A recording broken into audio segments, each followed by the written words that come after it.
Quitting my corporate job didn't just change how I spend my time, it completely shifted how I spend my money.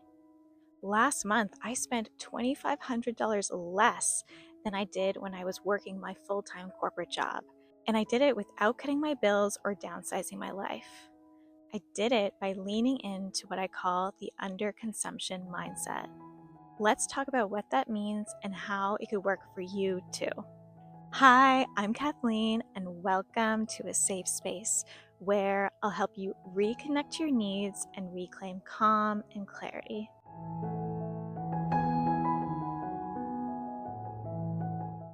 When I was in corporate, I didn't realize how much of my spending was tied to stress, convenience, or trying to make up for how drained I felt.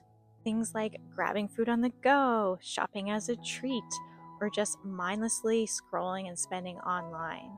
When I left my corporate job due to burnout, I knew I needed to save money, but actually, the bigger step that led me to this spot was in trying to figure out how to increase my energy.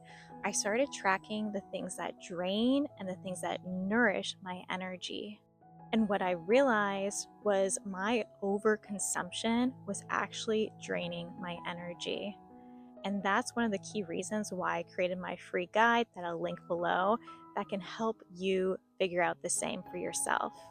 A caveat here, I'm not a financial advisor or financial expert by any means. I do have a business background, business degree, worked in corporate, but this is me just sharing my experience, my learnings based on how I've been recovering from burnout and trying to reclaim my energy. So let's talk about the underconsumption mindset. Instead of asking yourself, do you want this right now? Ask, how will I feel after I buy it? That was the shift. Our society is designed to keep us over consuming, to buy more, do more, spend more money. I was in marketing during my 12-year corporate career, so I know the techniques they use to get us to buy more and spend more money.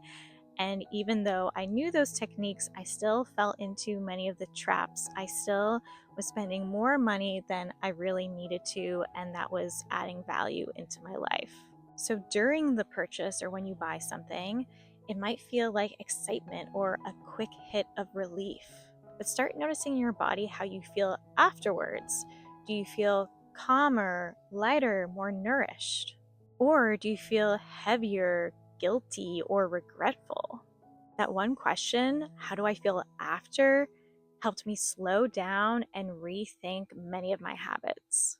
I realized I was overconsuming so much, and that overconsumption was draining my energy, as well as preventing me from saving as much as I could have all of those years. I was overconsuming food, so when I was out, I would get a quick latte and a croissant, and it felt like a little treat. Or I would get takeout because I was so tired by the end of the day I didn't want to make dinner, but I wouldn't always eat all the food and ended up throwing a lot of it out.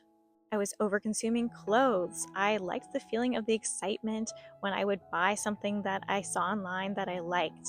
And I would see so many ads for different clothing brands. They really knew how to get me. I would spend a couple $100s a month just on clothing to try to keep up with trends, to try to keep things fresh. As I started to pay attention to the things that drain and nourish me, I realized that even though I felt good in the moment of buying that latte or buying that clothing, afterwards I actually felt worse. The caffeine and sweetness of the tea latte actually made me feel a bit wired, and I would regret making purchases of clothes after I hit that purchase button. Now, there will be expenses that we can't or won't want to change. These are our fixed expenses. For me, this was my mortgage, daycare, utilities, internet and phone bills, medical bills, and insurance. So the underconsumption method is based on what you spend outside of those categories and figure out what they are for you. Here are some specific ways I started applying the underconsumption mindset. Instead of defaulting to takeout when I'm tired, I default to a very simple meal.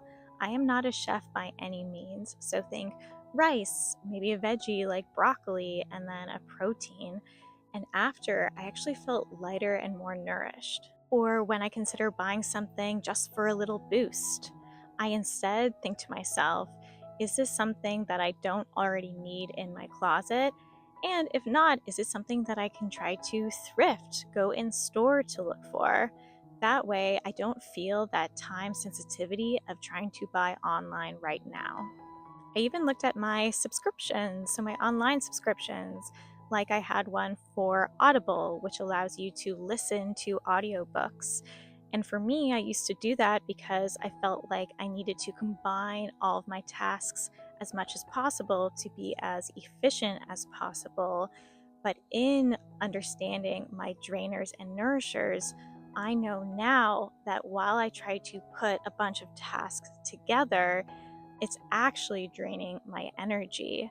So I try to do one thing at a time as purposefully and mindfully as possible. So instead of putting an audiobook on while I'm cleaning or doing the dishes, I will take the time to sit down and read the book and enjoy the time. It's not about deprivation, it's about noticing how consumption truly affects you. So the result?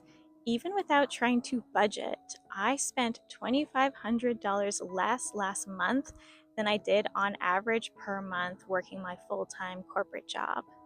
That's huge. And it didn't feel like cutting back. I actually feel lighter, calmer, more fulfilled, and just overall better because I'm not filling it with things that really aren't making me feel better in the longer term. I was actually reclaiming both my money and my energy. And the fact is, in our society, money is part of what drains or nourishes our energy. When we don't have money or when we do have money, it can really impact how we're feeling overall. And so, by paying attention to the things that really do add the value into your life, you can start noticing and cutting back on the things you don't need. And you might just see more money in your bank account, which will hopefully contribute to less stress in your life overall.